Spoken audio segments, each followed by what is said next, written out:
Now let's start another disorder. Autosomal recessive disorder is thalassemia. ನೀವು ಆಗಲೇ ಕಲ್ತಿದ್ದೀರಾ sickle cell anaemia. Sickle cell ಅನಿಮಿಯಾದಲ್ಲಿ haemoglobin chain, ಅದರಲ್ಲಿ ಯಾವುದು ಎರಡು ಚೈನ್ ಇರುತ್ತೆ, ಒಂದು ಬೀಟಾ ಚೈನ್ ಇನ್ನೊಂದು ಆಲ್ಫಾ ಚೈನ್.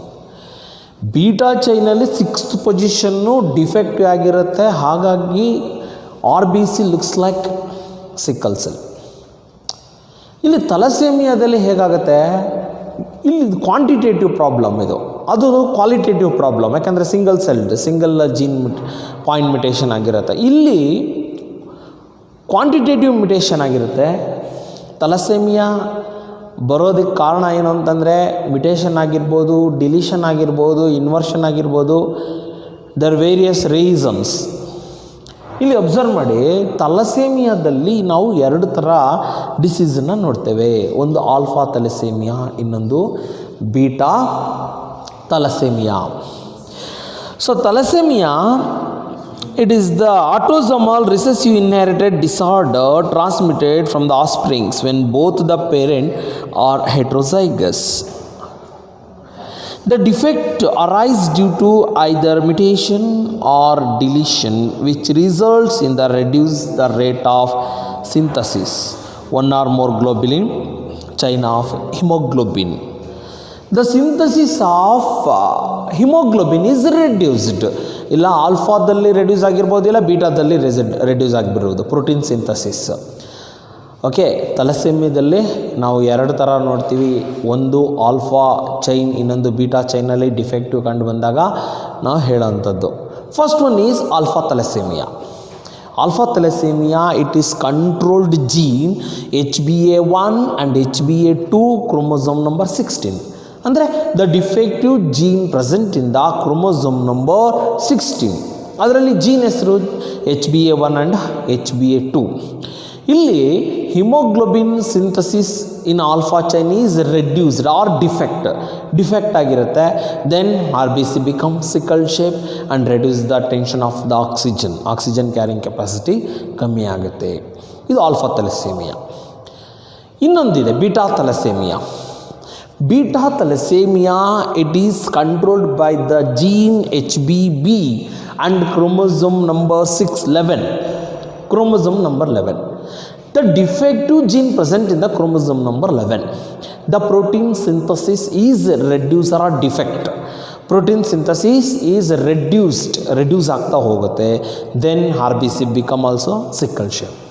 ಅಂದರೆ ಎರಡೂ ಚೈನ್, ಅಂದರೆ ಒಂದು ಹಿಮೋಗ್ಲೋಬಿನ್ ತೊಗೊಂಡ್ರೆ ನಾವು ಎರಡು ಚೈನ್ ನೋಡ್ತೀವಿ. ಹಿಮೋಗ್ಲೋಬಿನಲ್ಲಿ ಎರಡು ಚೈನ್ ಇದೆ, ಒಂದು ಆಲ್ಫಾ ಚೈನ್ ಇದೆ, ಇನ್ನೊಂದು ಬೀಟಾ ಚೈನ್ ಇದೆ. Both are amino acids, both are protein chain. Okay, both the chain are held by disulphide bond. ಈಗ ನೋಡಿ, ಸುಮ್ಮನೆ ಇಲ್ಲಿ ಬರೀತೇನೆ ಹೀಗೆ. ಸೊ ಇದೊಂದು ಆಲ್ಫಾ ಚೈನ್ ಅಂತ ತಿಳ್ಕೊಳ್ಳಿ, it is a made up of amino acid.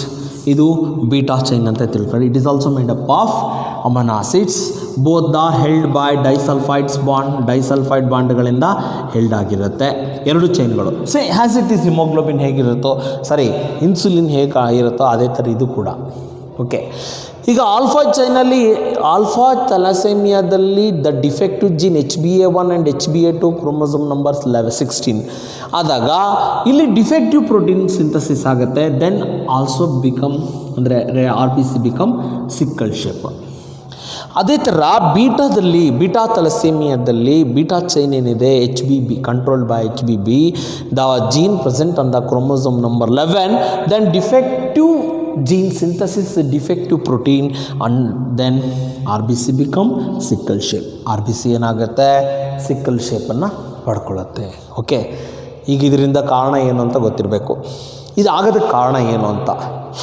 ಮೊದಲು ತಲಸೇಮಿಯಾ ಯಾಕಾಗುತ್ತೆ ಅಂತಂದರೆ by mutation, deletion, inversion etcetera.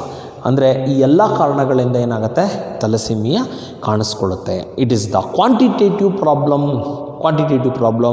Then anemia is sickle cell anemia is the qualitative problem. ಇದನ್ನು ಚೆನ್ನಾಗಿ ನೋಡ್ಕೊಳ್ಳಿ. Okay, now let's start another topic or heading, chromosomal disorder. Chromosomal disorder ಅಂತಂದರೆ the arrangement of chromosome is irregular. Or the chromosome is segregate or irregular by non disjunction. Non disjunction ಅಂತಂದರೆ gamete formation ಆಗಬೇಕಾದ್ರೆ ಕ್ರೋಮೋಸೋಮ್ಗಳು ಸರಿಯಾಗಿ ಸ್ಯಾಗ್ರಿಗೇಟ್ ಆಗೋದಿಲ್ಲ. Okay, ಸರಿಯಾಗಿ ಸ್ಯಾಗ್ರಿಗೇಟ್ ಆಗಲ್ಲ, ಅದನ್ನೇ ನಾವು ನಾನ್ ಡಿಸ್ಜಂಕ್ಷನ್ ಅಂತ ಕರಿತೀವಿ. ಓಕೆ, ಇದನ್ನು ನಾವು ಕ್ರೋಮೋಸೋಮಲ್ ಡಿಸಾರ್ಡರಲ್ಲಿ ಒಂದು ಆಟೋಸೋಮಲ್ ಕ್ರೋಮೋಸೋಮಲ್ ಡಿಸಾರ್ಡರ್ ನೋಡ್ತೀವಿ, ಇನ್ನೊಂದು ಸೆಕ್ಸ್ ಕ್ರೋಮೋಸೋಮಲ್ ಡಿಸಾರ್ಡರ್ ನೋಡ್ತೀವಿ. ಓಕೆ, ಅದರಲ್ಲಿ ಮೊದಲನೇದು ಡೌನ್ ಸಿಂಡ್ರೋಮ್. ಡೌನ್ ಸಿಂಡ್ರೋಮನ್ನು ನಾವು ಇನ್ನೊಂದು ಹೆಸರಲ್ಲಿ ಕರಿತೀವಿ 21st ಟ್ರೈಸೋಮಿ. 21st ಟ್ರೈಸೋಮಿ ಯಾಕೆ ಅಂತಂದರೆ ಒಟ್ಟು ಮನುಷ್ಯನಲ್ಲಿ 46 ಕ್ರೋಮೋಸೋಮ್ ಇದೆ, ಕರೆಕ್ಟಾ? ಈ 46 ಕ್ರೋಮೋಸೋಮಲ್ಲಿ ಅಂದರೆ 23 ಅಂತ ಪೇರ್ ಅಂತ ತಿಳ್ಕೊಂಡ್ರೆ, ಅದರಲ್ಲಿ 21ನೇ ಕ್ರೋಮೋಸೋಮ್ ಏನಿದೆ, 21 ಪೇರ್ ಏನಿದೆ, ಇದರಲ್ಲಿ ಎಕ್ಸ್ಟ್ರಾ ಕ್ರೋಮೋಸೋಮ್ ಸೇರ್ಕೊಳ್ಳುತ್ತೆ. ಎಕ್ಸ್ಟ್ರಾ ಕ್ರೋಮೋಸೋಮ್ ಅವಾಗೇನಾಗುತ್ತೆ, ಈ ಜಾಗದಲ್ಲಿ 3 ಕ್ರೋಮೋಸೋಮ್ ಸೇರ್ಕೊಳ್ಳುತ್ತೆ, ಆಟೋಸೋಮ್ಸ್. 3 ಆಟೋಸೋಮ್ಸ್ಗಳು ಒಟ್ಟೆ ಸೇರ್ಕೊಳ್ಳುತ್ತೆ. ಹಾಗಾಗಿ ಇದು ಟ್ರೈಸೋಮಿ ಅಂತ. ಸ್ಯಾಗ್ರಿಗೇಷನ್ ಆಗಬೇಕಾದ್ರೆ 21st ಸ್ಯಾಗ್ರಿಗೇಷನ್ ಆಗಬೇಕಾದ್ರೆ ಕ್ರೋಮೋಸೋಮ್ ಸರಿಯಾಗಿ ಸ್ಯಾಗ್ರಿಗೇಟ್ಗಳಾಗೋದಿಲ್ಲ. 21st ಏನಾಗುತ್ತೆ, ಎಕ್ಸ್ಟ್ರಾ ಸೆಗ್ಮೆಂಟ್ ಆಫ್ ಕ್ರೋಮೋಸೋಮ್ ಸೇರ್ಕೊಳ್ಳುತ್ತೆ. ಯಾವಾಗ ಮಿಯಾಸಿಸ್ ಆಗಬೇಕಾದ್ರೆ ಅವಾಗೇನಾಯಿತು 3 ಕ್ರೋಮೋಸೋಮ್ಸ್ ಅಟ್ 21st. ಹಾಗಾಗಿ ಇದನ್ನು 21st ಟ್ರೈಸೋಮಿ ಅಂತ ಕರೀತಾರೆ. ದ ಡೌನ್ ಸಿಂಡ್ರೋಮನ್ನು ಫಸ್ಟ್ ರಿಪೋರ್ಟ್ ಮಾಡಿದನು ಯಾರು ಅಂತಂದರೆ Langdon Down in the year 1866, 1866ರಲ್ಲಿ ಈ ಡೌನ್ ಸಿಂಡ್ರೋಮನ್ನು ರಿಪೋರ್ಟ್ ಮಾಡ್ತಾನೆ. ಓಕೆ, ಈ ಡೌನ್ ಸಿಂಡ್ರೋಮ್ ಕ್ಯಾರೆಕ್ಟರಿಸ್ಟಿಕ್ ಇದು ಇಂಪಾರ್ಟೆಂಟ್ ಆಗಿರುತ್ತೆ, ವೆರಿ ವೆರಿ ಇಂಪಾರ್ಟೆಂಟು. ಡೌನ್ ಸಿಂಡ್ರೋಮ್ದು ಕ್ಯಾರೆಕ್ಟರಿಸ್ಟಿಕ್ ನೋಡಿ ಏನಂತ ಇರುತ್ತೆ ಅಂತಂದರೆ, short stature, small round head with flat back, partially open mouth with furrowed tongue, a broad flat face with slanting eyes, and broad palm with characteristic of palm crease. Next, many loops at fingertips, fingertip ಅಲ್ಲಿ many loops ಅನ್ನು ನಾವು ನೋಡ್ತೀವಿ. Small and arcade plates, ಇದು small and arcade plates ಅಂದರೆ mouth ಸ್ವಲ್ಪ ಸಣ್ಣದಾಗಿರುತ್ತೆ ಅಂತ ಹೇಳ್ತಾನೆ. Then open mouth, ಎನ್ಸಲೈವೇಷನ್, ಯಾವಾಗಲೂ ಜೊಲ್ಲರಸವನ್ನು ಹೊರ ಹಾಕ್ತಾ ಇರ್ತಾನೆ. ಓಕೆ, ಎನ್ಸಲೈವೇಷನ್. ಫಾರ್ವರ್ಡ್ ಟಂಗ್, ಸೀಳು ನಾಲಿಗೆ ರೀತಿ ನಾವು ನೋಡ್ತಾನೆ. Forward tongue, insalivation. Congenital heart disease, ಅವನಿಗೆ ಹಾರ್ಟ್ ಇರ್ರೆಗ್ಯುಲರ್ ಬೀಟ್ ಆಗ್ತಾ ಇರುತ್ತೆ. Okay, so mentally retardation, physically and psychomotor and mentally ರಿಟಾರ್ಡೇಷನನ್ನು ನಾವು ನೋಡ್ತೇವೆ. ಯಾವುದು? ಡೌನ್ ಸಿಂಡ್ರೋಮ್ ಹೆಂಗಾಗುತ್ತೆ ಅನ್ನೋದು ಗೊತ್ತಾಯ್ತು ನಿಮಗೆ. ಹೇಗಾಗುತ್ತೆ? ನಾನ್ ಡಿಸ್ಟಿಂಕ್ಷನ್ ಕ್ರೋಮೋಸೋಮ್ ಸ್ಯಾಗ್ರಿಗೇಟ್ ಆಗಬೇಕಾದರೆ 21st ಪೇರಲ್ಲಿ ಏನಾಗುತ್ತೆ, ಎಕ್ಸ್ಟ್ರಾ ಕ್ರೋಮೋಸೋಮ್ ಸೇರಿಕೊಂಡು ಅದು 3 ಕ್ರೋಮೋಸೋಮ್ ಆಗ್ತದೆ. ಹಾಗಾಗಿ ಅದನ್ನು ಏನಂತ ಕರೀತಾರೆ, 21st ಟ್ರೈಸೋಮಿ ಅಂತ ಕರೀತಾರೆ. ನಾನ್ ಡಿಸ್ಟಿಂಕ್ಷನ್ ಅಂದರೆ ಗೊತ್ತಿರಬೇಕು ನಿಮಗೆ, chromosome segregate during gamete formation, it is irregular. ಅದು ಇರ್ರೆಗ್ಯುಲರ್ ಆದಾಗ ನಮ್ಗೆ ಹೆಂಗೆ ಕಾಣಿಸುತ್ತೆ, 21st ಟ್ರೈಸೋಮಿ ಅಂತ ನಾವು ಹೇಳ್ತೇವೆ. ಇದನ್ನು ಫಸ್ಟ್ ರಿಪೋರ್ಟ್ ಮಾಡ್ದನೋ ಲಂಗ್ಡನ್ ಡೌನ್. ಕ್ಯಾರೆಕ್ಟರಿಸ್ಟಿಕ್ ಹೇಗಿರುತ್ತೆ ನೋಡಿ, short stature, small round head with flat back, ಇದು ಏನಿದೆ ಫ್ಲಾಟ್ ಆಗಿರುತ್ತೆ ಹೆಡ್ ಅಂತ ಹೇಳ್ತಾನೆ. Okay, partially open mouth, forward tongue, insalivation. Then broad fat face with slanting eyes, a broad palm with characteristic of palm crease ಅಂದರೆ ಸ್ವಲ್ಪ ಟೋಸ್ಗಳ ಮಧ್ಯೆ gap ಜಾಸ್ತಿ ಉಳಿರುತ್ತೆ ಅಂತ. ಫಿಂಗರ್ ಟಿಪ್ ದೊಡ್ಡದಾಗಿರುತ್ತೆ ಅಂತ.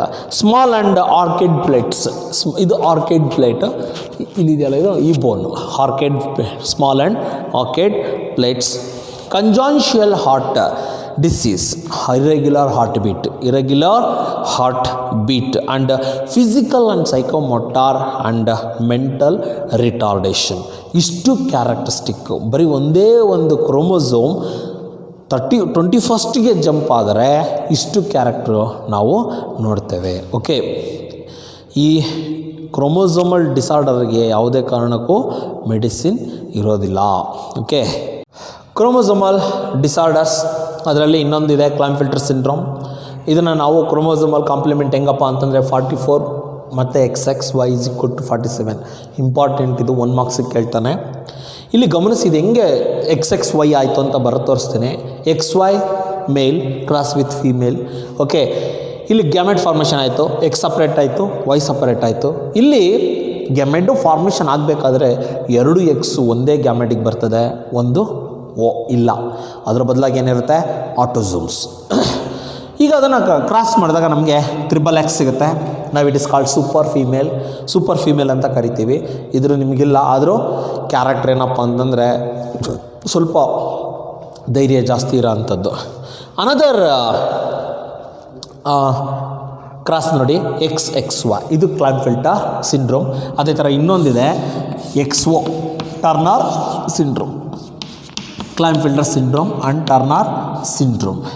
ಓಕೆ, XO ಏನಿದೆ ಇದು YO ಏನಿದೆ ಇದು ಡೈ ಸತ್ತೋಗುತ್ತೆ. ಇದರಲ್ಲಿ ಯಾವುದೇ ಥರದ್ದು ಇದಿರೋದಿಲ್ಲ. ಓಕೆ, ಈಗ ನಾವು ಓದ್ತಿರೋದು ಕ್ಲೈನ್ಫೆಲ್ಟರ್ ಸಿಂಡ್ರೋಮ್. ಕ್ಲೈನ್ಫೆಲ್ಟರ್ ಸಿಂಡ್ರೋಮ್ದು ಕ್ಯಾರೆಕ್ಟರಿಸ್ಟಿಕ್ ಯಾವ ಥರ ಇದೆ ನೋಡಿ, ಗಮನಿಸಿ. Tall Stitcher with feminine physique.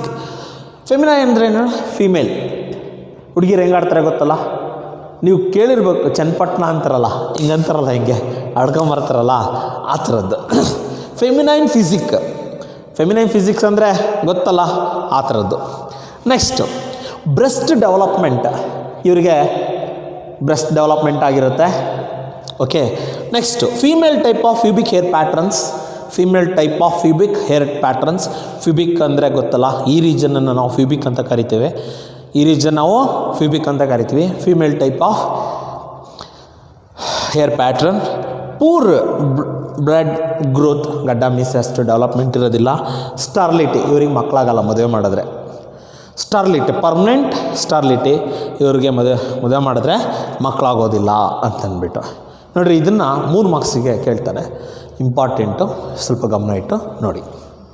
Another chromosomal disorder is turner syndrome. It is A first observed by ಟರ್ನರ್ಸ್.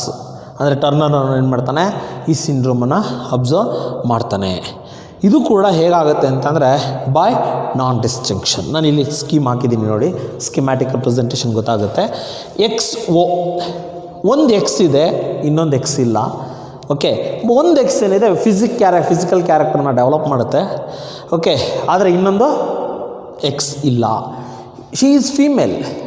ಆಗಲೇ ನಾನು ಹೇಳಿದೆ ಕ್ಲೈನ್ಫೆಲ್ಟರ್ ಸಿಂಡ್ರೋಮ್ ಅಂತಂದರೆ ಅವರು ಮೇಲ್ ಆಗಿರ್ತಾರೆ, physically male, but mentally and then etcetera feminine character. ಇವರು ಫಿಮೇಲೇ ಆಗಿರ್ತಾರೆ. ಆದರೆ ಇವ್ರ ಕ್ಯಾರೆಕ್ಟರ್ ಹೇಗಿರುತ್ತೆ ನೋಡಿರಿ. ಅಂದರೆ ಕ್ರೋಮೋಸೋಮಲ್ ಕಾಂಪ್ಲಿಮೆಂಟ್ 44, XO 45. ಓಕೆ, ನಾನ್ ಡಿಸ್ ಅಂದರೆ ಒಂದು ಕ್ರೋಮೋಸೋಮ್ ಇಲ್ಲ ಅಂತ ಹೇಳೋದು, ರೆಡ್ಯೂಸ್ ಆಗಿದೆ. ಕ್ಯಾರೆಕ್ಟರಿಸ್ಟಿಕ್ ನೋಡಿರಿ, ಶಾರ್ಟ್ ಸ್ಟೀಚರ್, ಕುಳ್ಳರಾಗಿರ್ತಾರೆ. ರುಡಿಮೆಂಟರಿ ಓವರಿ ಡೆವಲಪ್ಮೆಂಟ್ ಆಗಿರೋದಿಲ್ಲ. ಇರುತ್ತೆ ರುಡಿಮೆಂಟರಿ ಅಂದರೆ ಓವರಿ ಇರ್ತದೆ, ಆದರೆ ಕೆಲಸ ಮಾಡೋದಿಲ್ಲ, ನಾನ್ ಫಂಕ್ಷನಲ್. ಮೆನ್ಸ್ಟ್ರುವಲ್ ಸೈಕಲ್ ಇವೆಲ್ಲ ಆಗೋದಿಲ್ಲ.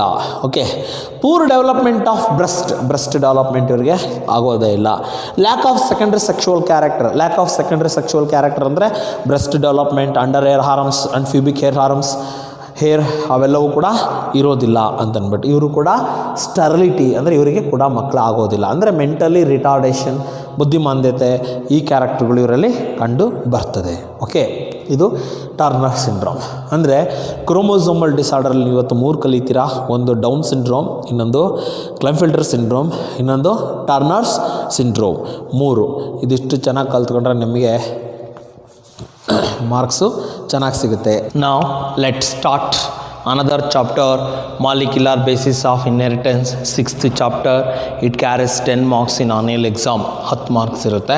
ಹೆಚ್ಚು ಗಮನ ಇಟ್ಟು ತಿಳ್ಕೋಬೇಕು. Molecular basis of inheritance. ಈ ಚಾಪ್ಟ್ರಲ್ಲಿ ಬರುವಂಥ ಕೆಲವೊಂದು ವರ್ಡ್ಗಳನ್ನು ನಾವು ತಿಳ್ಕೊಳ್ಳೋಣ. ಮೊದಲನೇದಾಗಿ ಜೀನ್. ಜೀನ್ ಅಂದರೆ ಏನು? It is the segment of the DNA. Gene it is the segment of the DNA. DNA ಆಗಿರ್ಬೋದು, RNA ಆಗಿರ್ಬೋದು, ಎರಡೂ ಕೂಡ ಆಗಿರೋ ಸಾಧ್ಯತೆ ಇರ್ತದೆ ಅಂತಂದ್ಬಿಟ್ಟು. Next nucleosome. ನ್ಯೂಕ್ಲಿಯೋಸೋಮ್ ಅಂದರೆ ಏನು ಗೊತ್ತಾ?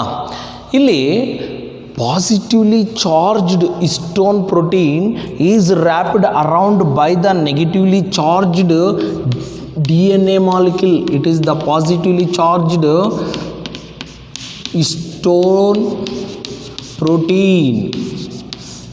protein, positively charged histone protein is wrapped around by negatively charged DNA molecule is called a nucleosome.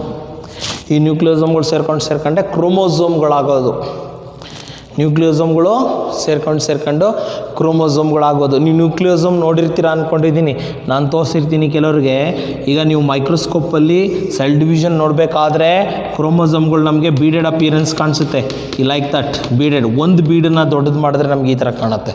So ಅದನ್ನು ನಾವು ನ್ಯೂಕ್ಲಿಯೋಸೋಮ್ ಅಂತ ಕರಿತೀವಿ. ಇನ್ನು ಬ್ಯಾಕ್ಟೀರಿಯೋಫೇಸ್. ಬ್ಯಾಕ್ಟೀರಿಯೋಫೇಸ್ ಅಂತಂದರೆ ಬ್ಯಾಕ್ಟೀರಿಯಾಗಳು ವೈರಸ್ಸಿಂದ ಇನ್ಫೆಕ್ಷನ್ಗೆ ಒಳಪಟ್ಟಾಗ ಅವುಗಳನ್ನು ನಾವು ಬ್ಯಾಕ್ಟೀರಿಯೋಫೇಸ್ ಅಂತ ಕರಿತೀವಿ. ಅಂದರೆ viral infected bacterium we call bacteriophage. Next transcription ಅಂತಂದರೆ biosynthesis of RNA by the DNA is called transcription. Biosynthesis of RNA by the DNA is called transcription. ಟ್ರಾನ್ಸ್ಕ್ರಿಪ್ಷನಲ್ಲಿ ನಾವು ಅದನ್ನು ಕಲ್ತ್ಕೊಳ್ತೀವಿ. ಟ್ರಾನ್ಸ್ಕ್ರಿಪ್ಷನ್ ಅಂದರೆ ಗೊತ್ತಾಗಿರಬೇಕು, ಓದ್ಕೊಂಡು ಬಂದಿರ್ತೀರ ನೀವು. Biosynthesis of RNA by the DNA is called transcription. Okay. Next, another word, replication fork. Replication fork. Tuning fork ನೋಡಿದಿರಲ್ಲ, physics ಲ್ಯಾಬಲ್ಲಿ ಇರುತ್ತಲ್ಲ tuning fork. ಅದು ಹೆಂಗಿರುತ್ತೆ? ವೈ ಶೇಪಲ್ಲಿರುತ್ತೆ. ಇಲ್ಲೂ ಅಷ್ಟೇ DNA ರೆಪ್ಲಿಕೇಶನ್ ಆಗ್ಬೇಕಾದ್ರೆ ನೋಡ್ರಿ, ಇದು DNA ರೆಪ್ಲಿಕೇಶನ್ ಆಗಬೇಕಾದ್ರೆ ಏನಾಗುತ್ತೆ, ಈ ಥರ DNA ಅನ್ವೈಂಡ್ ಆಗ್ತದೆ. ಯಾವುದೋ ಒಂದು ಪಾಯಿಂಟಲ್ಲಿ ನಮಗೆ ಟ್ಯೂನಿಂಗ್ ಫೋರ್ಕ್ ಥರ ಕಾಣುತ್ತೆ. ಟ್ಯೂನಿಂಗ್ ಫೋರ್ಕ್ ಅಂತ ಕಾಣುತ್ತೆ. ಈ ಥರ ಕಾಣೋದನ್ನು ನಾವೇನಂತ ಕರಿತೀವಿ? ರೆಪ್ಲಿಕೇಶನ್ ಫೋರ್ಕ್ ಅಂತ ಕರಿತೀವಿ. ಅಂದರೆ Y shaped structure formed when the double standard DNA is unwind up to point during the replication. During replication ಅಲ್ಲಿ ಏನಾಗುತ್ತೆ? During replication the DNA become unwind. Some point looks like a tuning fork ಥರ ಕಾಣಿಸುತ್ತೆ. ಹಾಗಾಗಿ ಅದನ್ನು ಏನಂತ ಕರಿತೀವಿ ನಾವು? Replication fork ಅಂತ ಕರಿತೀವಿ. ಇನ್ನು ಆರಿಜಿನ್ ಆಫ್ ರೆಪ್ಲಿಕೇಶನ್, ಇದನ್ನೇನಂತ ಕರಿತೀವಿ ಗೊತ್ತಾ? ORI ಅಂತ ಕರಿತೀವಿ. ORI ಅಂದರೆ origin of replication. Origin of replication is default region, definite region of DNA where replication is start. Origin of replication ಅಂದರೆ it is the definite region. Replication and origin of replication ಅಂದರೆ it is the definite region where replication start. ಆ ಜಾಗದಿಂದ replication start ಆಗುತ್ತೆ. ಅದನ್ನು ನಾವೇನಂತ ಕರಿತೀವಿ? ORI site ಅಂತ ಕರಿತೀವಿ, ಅಥವಾ ORI ಸೈಟ್ ಅಂತ ಕರಿತೀವಿ, ಅಥವಾ ಆರಿಜಿನ್ ಆಫ್ ರೆಪ್ಲಿಕೇಶನ್ ಅಂತ ಕರಿತೀವಿ. ಓಕೆ, ಆರಿಜಿನ್ ಆಫ್ ರೆಪ್ಲಿಕೇಶನ್ ಅಂದರೆ it is the definite region where replication is start ಅಂತ. ಸೊ ಅದನ್ನು ನಾವು ಆರಿಜಿನ್ ಆಫ್ ರೆಪ್ಲಿಕೇಶನ್. ಇನ್ನು ಟ್ರಾನ್ಸ್ಫಾರ್ಮೇಷನ್, ರೂಪ ಪರಿವರ್ತನೆ. ಈಗ ಯಾವುದೋ ಒಂದು ಬ್ಯಾಕ್ಟೀರಿಯಾ ಇರುತ್ತೆ, ನೀನು ಯಾವುದೋ ಒಂದು ಜೀನನ್ನು ಹಾಕ್ಬಿಡ್ತೀಯ, ಫಾರಿನ್ ಜೀನನ್ನು ಅದರೊಳಗಡೆ ಹಾಕ್ಬಿಡ್ತೀಯ. ಬ್ಯಾಕ್ಟೀರಿಯಾದೊಳಗಡೆ ಒಂದು ಜೀನನ್ನು ಹಾಕಿದ್ರಾಗ ಇದರ ರೂಪ ಬದಲಾವಣೆಗೊಳ್ಳುತ್ತದೆ. ಗೊತ್ತಾಯ್ತಾ? ಇದರ ರೂಪ ಪರಿವರ್ತನೆ ಆಗ್ತದೆ. ಹಾಗೆ ಇದು ಟ್ರಾನ್ಸ್ಫಾರ್ಮೇಷನ್ ಆಗ್ತದೆ, ಮೆಟಾಮಾರ್ಫಸಿಸ್ ಆಗ್ತದೆ. ಸೊ ಹಾಗಾಗಿ ಇದನ್ನೇನಂತ ಕರಿತೀವಿ? ಟ್ರಾನ್ಸ್ಫಾರ್ಮೇಷನ್ ಪ್ರಿನ್ಸಿಪಲ್ ನಾವು ಓದ್ಕೊಳ್ತೀವಿ, ಆಮೇಲೆ ಗೊತ್ತಾಗ್ತದೆ. ಟ್ರಾನ್ಸ್ಫಾರ್ಮೇಷನ್ ಅಂತಂದರೆ the phenomenon by which the DNA is isolated from one type of cell when introduced into another type of to able a best of some of properties of further and later. That means ಏನಪ್ಪ ಅಂತಂದರೆ transformation ಅಂತಂದರೆ ಒಂದು DNA ಸೆಗ್ಮೆಂಟನ್ನು ಒಂದು ಆರ್ಗ್ಯಾನಿಸಮಿಂದ isolate ಮಾಡಿ ಆ DNA ಇನ್ನೊಂದು ಆರ್ಗ್ಯಾನಿಸಮ್ಗೆ ಹಾಕಿದರೆ ಇದರ ರೂಪ ಪರಿವರ್ತನೆಗೊಳ್ಳುತ್ತದೆ. ಹಾಗಾಗಿ ಇದನ್ನೇನಂತ ಕರಿತೀವಿ? ಟ್ರಾನ್ಸ್ಫಾರ್ಮ್ಡ್ ಆರ್ಗ್ಯಾನಿಸಮ್, ರೂಪ ಪರಿವರ್ತನೆ ಆರ್ಗ್ಯಾನಿಸಮ್ಗಳು ಎಂದು ಕರೆಯುತ್ತೇವೆ. ಅರ್ಥ ಆಯ್ತಾ? ಒಂದು ಯಾವುದೋ ಒಂದು ಬ್ಯಾಕ್ಟೀರಿಯಾ ಇರುತ್ತೆ, ಆ ಬ್ಯಾಕ್ಟೀರಿಯಾದ ಒಂದು ಸೆಗ್ಮೆಂಟ್ ಆಫ್ DNA ತಗೊಳ್ತೀವಿ ಅಥವಾ ಜೀನನ್ನು ತಗೊಳ್ತೀವಿ, ಆ ಜೀನನ್ನು ಇನ್ನೊಂದು ಬ್ಯಾಕ್ಟೀರಿಯಾಗೆ ಇಂಟ್ರೊಡ್ಯೂಸ್ ಮಾಡ್ತೀವಿ. ಇದನ್ನು ನಾವೇನಂತ ಕರಿತೀವಿ? ಟ್ರಾನ್ಸ್ಫಾರ್ಮೇಷನ್ ಅಂತ ಕರಿತೀವಿ ಅಥವಾ ರೂಪ ಪರಿವರ್ತನೆ ಅಂತ ಕರಿತೀವಿ. The isolated desired gene from the desired organism, then the gene is incorporated or introduced into the bacteria is called transformation. ಅದನ್ನು ನಾವೇನಂತ ಕರಿತೀವಿ? ಟ್ರಾನ್ಸ್ಫಾರ್ಮೇಷನ್ ಅಂತ ಕರಿತೀವಿ. ಇನ್ನೊಂದು translation. What is translation? Translation ಅಂತಂದರೆ biosynthesis of protein by the RNA is called translation. ಅಂದರೆ biosynthesis of protein by the RNA is called translation. Biosynthesis of protein by the RNA is called translation. First transcription ಆಗುತ್ತೆ. ಟ್ರಾನ್ಸ್ಕ್ರಿಪ್ಷನಲ್ಲಿ mRNA ಬರುತ್ತೆ ಅಥವಾ RNA ಬರುತ್ತೆ. ಆ RNA ಮೇಲೆ protein ತಯಾರಾದರೆ ಅದನ್ನು translation ಅಂತ ಕರಿತೀವಿ. ಅಂದರೆ ಟ್ರಾನ್ಸ್ಕ್ರಿಪ್ಷನ್ ಆದಮೇಲೆ ಟ್ರಾನ್ಸ್ಲೇಷನ್ ಆಗಲೇಬೇಕು ಅಂತಂದ್ಬಿಟ್ರು. ಟ್ರಾನ್ಸ್ಲೇಷನ್. ಇನ್ನು ಸೈಲೆಂಟ್ ಮಿಟೇಷನ್ ನಿಮಗೆ ಸಿಕ್ಕಲ್ ಸೆಲ್ ಅನಿಮಿಯಾದಲ್ಲಿ ಏನಾಯಿತು? ಅದನ್ನು ನಾವು ಪಾಯಿಂಟ್ ಮಿಟೇಷನ್ ಅಂತ ಕರೆದ್ವಿ. ಅಲ್ಲಿ ಏನಾಯಿತು? GAG ಇತ್ತು, GUG ಬಂದುಬಿಡ್ತು. ಇಲ್ಲಿ ಏನು ಗ್ಲುಟಾಮಿಕ್ ಆ್ಯಸಿಡ್ ಆಯಿತು, ಬಟ್ ಇದು ವ್ಯಾಲಿನ್ ಆಯಿತು. ಆಗ RBC ಏನಾಯಿತು? Take sickle shape. ಇದಿದ್ದರೆ ರೌಂಡ್ ಬರ್ತಾಯಿತ್ತು, ಇಲ್ಲೇನಾಯಿತು? ಸಿಕ್ಕಲ್ ಶೇಪ್ ಬಂತು ಅಲ್ವಾ? ಬರೀ ಸಿಂಗಲ್ ಬೇಸ್ ಅಷ್ಟೇ ಚೇಂಜ್ ಆಗಿದೆ ಇಲ್ಲಿ, ಸಿಂಗಲ್ ಬೇಸ್. ಹಾಗಾಗಿ ಇದನ್ನು ಪಾಯಿಂಟ್ ಮಿಟೇಷನ್ ಅಂತ ಕರೆದ್ರು ಅಲ್ವಾ? ಈಗ ಇನ್ನೊಂದು ಎಕ್ಸಾಂಪಲ್ ಕೊಡ್ತೀನಿ ನಿಮಗೆ. GUG ಅಂದರೆ ವ್ಯಾಲಿನ್, ಅದೇ ಥರ GUC ಅಂದರೆ ಅದು ಕೂಡ ವ್ಯಾಲಿನ್. ಇದು ಜೆನೆಟಿಕ್ ಕೋಡು, ಇದು ಅಮೈನೋ ಆಸಿಡ್. ಓಕೆ. GUA ಅಂದರೆ ಅದು ಕೂಡ ವ್ಯಾಲಿನ್. ಇಲ್ಲಿ mRNA ಮೇಲೆ ಇವು ಮೂರಲ್ಲಿ ಯಾವುದಾದ್ರೂ ಇರ್ಬೇಕು. ಈಗ ಇದಿರುತ್ತೆ ಅಂದ್ಕೊಳ್ಳಿ, GUG ಇರುತ್ತೆ ಅಂದ್ಕೊಳ್ಳಿ, ಆವಾಗ ಇಲ್ಲಿ ಪ್ರೋಟೀನ್ ವ್ಯಾಲಿನ್ನೇ ಬರುತ್ತದೆ. ಪ್ರೋಟೀನಲ್ಲಿ ಯಾವ ಬದಲಾವಣೆ ಆಗೋದಿಲ್ಲ, ಆದರೆ ಜೆನೆಟಿಕಲ್ಲಿ ಬದಲಾವಣೆಗೊಂಡಿರುತ್ತದೆ. ಜೆನೆಟಿಕ್ ಮೆಟೀರಿಯಲ್ ಮೇಲೆ ಬದಲಾವಣೆಗೊಂಡಿರುತ್ತೆ, ಆದರೆ ಪ್ರೋಟೀನಲ್ಲಿ ಯಾವ ಬದಲಾವಣೆ ಆಗಲಿಲ್ಲ ಅಂದರೆ ಯಾವುದೇ ಪ್ರಾಬ್ಲಮ್ ಆಗೋದಿಲ್ಲ. ಅಲ್ಲಿ ಏನಾಗಿರುತ್ತೆ? ಸೈಲೆಂಟ್ ಮಿಟೇಷನ್ ಆಗಿರುತ್ತೆ. ನೆಕ್ಸ್ಟ್ ಸೈಲೆಂಟ್ ಮಿಟೇಷನ್ ಅಂತಂದರೆ which do not cos any change in the protein. ನಾನು ಆಗಲೇ ಹೇಳಿದೆ ಸೈಲೆಂಟ್ ಮಿಟೇಷನ್ ಅಂದರೆ ಏನು ಅಂತಂದರೆ, ಅಲ್ಲಿ ಬರೆದು ತೋರಿಸಿದ್ದೀನಿ ನಿಮಗೆ. ಈಗ GUG refers to valine, genetic code ಮಾಡಿದಾಗ ನಿಮ್ಗೆ ಗೊತ್ತಾಗುತ್ತೆ. GUC ವ್ಯಾಲಿನ್, GUA ವ್ಯಾಲಿನ್, ಇದಿಷ್ಟು RNA ಮೇಲೆಗೆ GUG ಇದೆ, ವ್ಯಾಲಿನ್ನೇ. ಅದ್ರ ಬದಲಾಗಿ GUC ಇದ್ದರೆ ಆವಾಗಲೂ ವ್ಯಾಲಿನ್ನೇ ಅಲ್ವಾ? ಆದರೆ ಬೇಸ್ ಮಾತ್ರ ಚೇಂಜ್ ಆಗಿರುತ್ತೆ, ಪ್ರೋಟೀನಲ್ಲಿ ಯಾವ ಬದಲಾವಣೆ ಕಾಣೋದಿಲ್ಲ. ಇಂಥದ್ದನ್ನು ನಾವೇನಂತ ಕರಿತೀವಿ? ಸೈಲೆಂಟ್ ಮಿಟೇಷನ್ ಅಂತ ಕರಿತೀವಿ. ಓಕೆ. ನೆಕ್ಸ್ಟು ಫ್ರೇಮ್ ಶಿಫ್ಟ್ ಮಿಟೇಷನ್ ನೋಡಿ ಹೆಂಗೆ ಅಂತಂದರೆ, it is a type of mutation where addition or deletion of one or two base change the reading frame of the site of mutation resulting in the protein with a different set of amino acid ನಾವಲ್ಲಿ ನೋಡ್ತೀವಿ. Frame shift ಮಿಟೇಷನ್ ಅಲ್ಲಿ ಏನು ಗೊತ್ತಾ? ಈಗ mRNA ಗಮನಿಸಿ, ಇದು mRNA ಮೇಲೆ GUG, GUC ಹಿಂಗೆ ಜೆನೆಟಿಕ್ ಕೋಡ್ಗಳು ಇರ್ತವೆ. ಓಕೆ. ಇಲ್ಲಿ ಎಂಟೈರ್ 3 ಬೇಸು ಡಿಲೀಟ್ ಆಗಿಬಿಟ್ರೆ ಆಗ ಆ protein different set of protein ಬರ್ತದೆ. ಡಿಫ್ರೆಂಟ್ ಸೆಟ್ ಆಫ್ ಪ್ರೋಟೀನ್ ಬಂದಾಗ ಪ್ರೋಟೀನ್ ಕ್ಯಾರೆಕ್ಟ್ರೇ ಚೇಂಜ್ ಆದರೆ ಆರ್ಗ್ಯಾನಿಸಮ್ ಕ್ಯಾರೆಕ್ಟರ್ ಕೂಡ ಚೇಂಜ್ ಆಗುತ್ತೆ ಅಂತ. ಇದನ್ನು ನಾವೇನಂತ ಕರಿತೀವಿ, frame shift mutation. Frame shift mutation ಅಂತಂದರೆ ಡಿಲಿಷನ್ ಆರ್ ಇನ್ವರ್ಷನ್, ಡಿಲಿಷನ್ ಆಗಿರ್ಬೋದು ಅಥವಾ ಇನ್ವರ್ಷನ್ ಆಗಿರ್ಬೋದು, one or more genetic code, one or more bases resulting in the different set of amino acid present in protein. Okay, ಇದನ್ನು ನಾವೇನಂತ ಕರಿತೀವಿ, frame shift mutation ಅಂತ ಕರಿತೀವಿ. Of ಮಾಡ.